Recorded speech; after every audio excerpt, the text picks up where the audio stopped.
प्यारे बच्चों, हिंदी की कक्षा में मैं नीरू बिलंदी एक बार फिर से आपका बहुत बहुत स्वागत करती हूँ। आशा करती हूँ आप सब अच्छे होंगे। बच्चों, आज की इस कक्षा में हम पढ़ने जा रहे हैं हमारी पाठ्य पुस्तक वितान का पाठ 5 हम भारत की बेटी हैं, जिसकी विधा है कविता, उसका भाग 2। इसका भाग 1 हम पिछली वीडियो में पढ़ चुके हैं। तो चलिए शुरू करते हैं इसके तीसरे पैराग्राफ से। हम हरगिज़ दम न लेंगी, दुख दर्द और कष्ट सहेंगी, दुश्मन को चीर धरेंगी, कह रही पुकार पुकार, हम भारत की बेटी हैं, अब उठा चुकी तलवार। बच्चों, इस पैराग्राफ में भारत की जो बेटियां हैं वो दुश्मनों से क्या कह रही हैं कि हम भारत की बेटियां किसी भी हाल में नहीं रुकेंगी। सभी कष्टों का साहस से सामना करते हुए हम शत्रुओं को तहस नहस कर देंगी, अर्थात उन्हें नष्ट कर देंगी, मार गिराएंगी। हम बार बार यही कह रही हैं कि हम पूरी तरह से तैयार हैं, हम भारत की वीर बेटियां हैं और अब हम दुश्मन को अपने देश से बाहर निकाल कर ही दम लेंगी। चलिए पढ़ते हैं दूसरा पैराग्राफ। जब तक बाहों में दम है, धमनियों में रक्त प्रबल है, दिल में नहीं पल भर कल है, बिना किए देश उद्धार, हम भारत की बेटी हैं, अब उठा चुकी तलवार। रक्त का अर्थ होता है खून, धमनियाँ शिराएं। इसके भाव समझते हैं।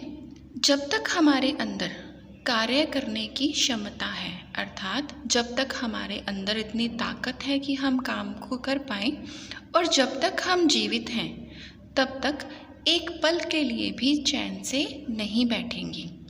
हम अपने देश को बहुत ऊंचा उठाएंगी, अर्थात भारत को प्रगतिशील तथा उन्नत बनाएंगी।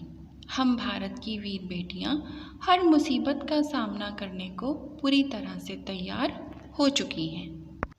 बच्चों, ये तो थे कविता के अर्थ। आशा करती हूँ आपने कविता के अर्थों को अच्छे से समझा होगा।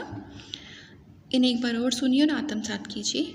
आइए अब आपको कुछ और वीरांगनाओं से मिलवाते हैं। कल की वीडियो में हमने कुछ वीरांगनाओं के बारे में जाना जिन्होंने भारत की स्वतंत्रता में योगदान दिया। आज आपको कुछ और वीरांगनाओं के बारे में बताती हूँ। बच्चों, ये है मैडम भीखाजी कामा।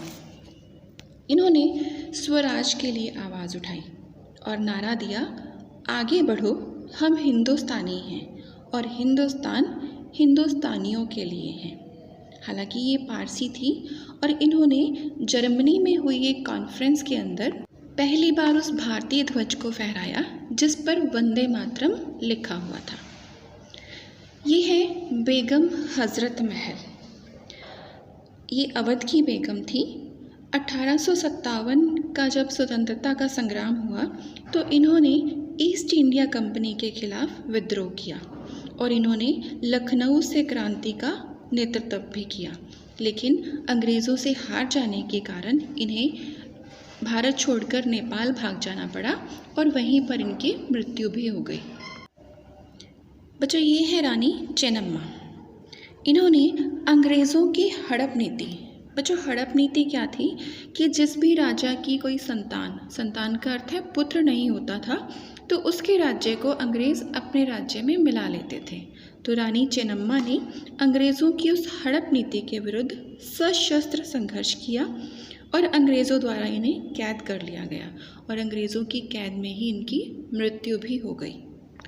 बच्चों, इन वीरांगनाओं के अतिरिक्त भी और बहुत सी स्त्रियां थीं जिन्होंने देश की आज़ादी के लिए स्वतंत्रता संग्राम में भाग लिया। अगर आपको भी किसी के बारे में कुछ पता हो या आप अपने विचार मुझसे साझा करना चाहें तो आप कमेंट बॉक्स में अपने विचार मुझसे शेयर कर सकते हैं।